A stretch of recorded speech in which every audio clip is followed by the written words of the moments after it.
Has this big, much larger T-handle that snaps in there, a couple fasteners. It's real easy on and off. And the variable speed is nice because you can spin it up a little faster. The older ones, it's a single speed.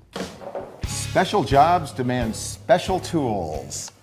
What's happening? So you're interested in learning more about the DeWalt polisher or buffer. Well, I can tell you that it's got 12 amps, it's capable of speeds from 600 to 3,500 RPMs, and with all that range, they have cleverly put a wheel here that'll dial each speed in specifically, or the variable speed trigger will bring you through the spectrum. And as far as hardiness goes, it's all ball bearing construction. So what we'd like to do with tools like this is put them in the hands of folks who use tools like this for a living. In this case, it's Kirk Brown, and I'm really interested to get your take on performance, design, quality, and value. So first of all, this is your helmet, so you must be a motorcycle racer? What do you do in life? I am not a motorcycle racer, but I would like to be one, maybe. A little hot rod shop in Caledonia, Crafty Bee, Nostalgia Speed.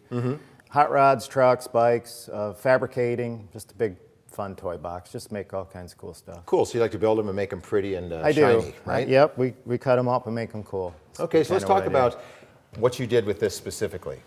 I have an old 1976 Honda CB750 cafe bike that I built, and it's been in my office for quite a while. So the paint had been buffed quite some time ago, but it needed a touch-up. So we used this buffer to give her a new shine. Okay, well, let's talk about your experience with buffers. Do you have a lot of them in your arsenal? I have this same buffer, but it's probably 10 or 12 years old. So I don't know what generation DeWalt buffer it would be, but it's a little older. It's a lot older.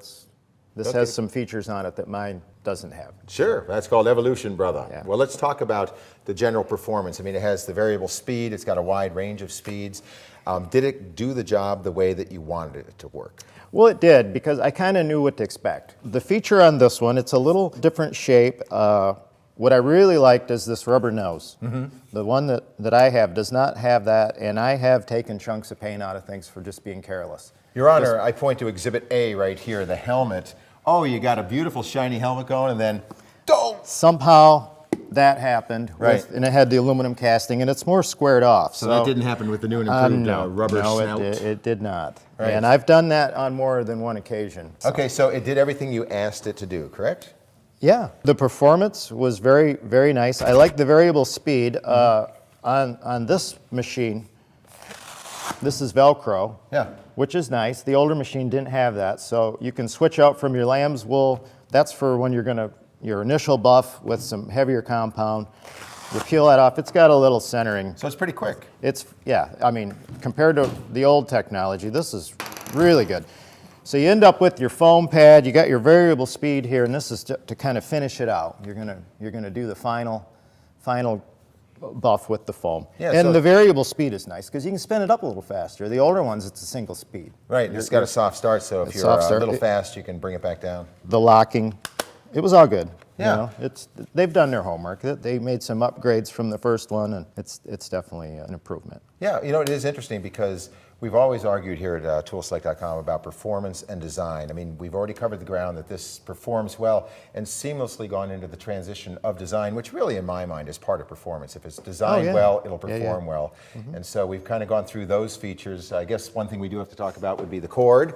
A lot of people, there's some cord junkies out there. I am one of those. Yeah? Yeah, I have. So what do you think about this one?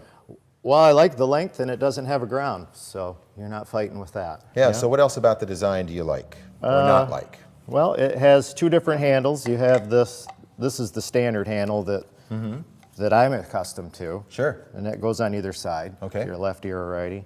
It has this big, much larger T-handle that snaps in there, a couple fasteners. It's real easy on and off, so you're not fighting with that. Right, and it's heavy duty, I gotta tell you. So it's got an all ball bearing construction. Let's talk about the quality. What do you think about this? You've had a machine now that's lasted you over a decade. Is this gonna do the same thing? I don't know why it wouldn't. I mean, the one that I have still works fine, but it's older technology compared to the variable speed, which is super nice, and I really like the rubber nose. I think that was one of the smartest things that they could do. All right, so it is bottom line time. You need a new buffer, right? Go to the store, go online, you're looking, is this the one you buy?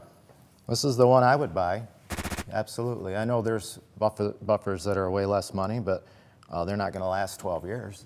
Right. I don't know how long my original will go, but there's absolutely nothing wrong with it. I'm getting the feeling that original is going to go on the shelf and you're going to go with the rubber snout. Yeah. I'll loan the original out. Okay, there you go. I'll take you up on that. All righty, well, you know what? That's what we're all about here at toolselect.com. Real stats, real people, making it real easy to figure out which tool is right for you.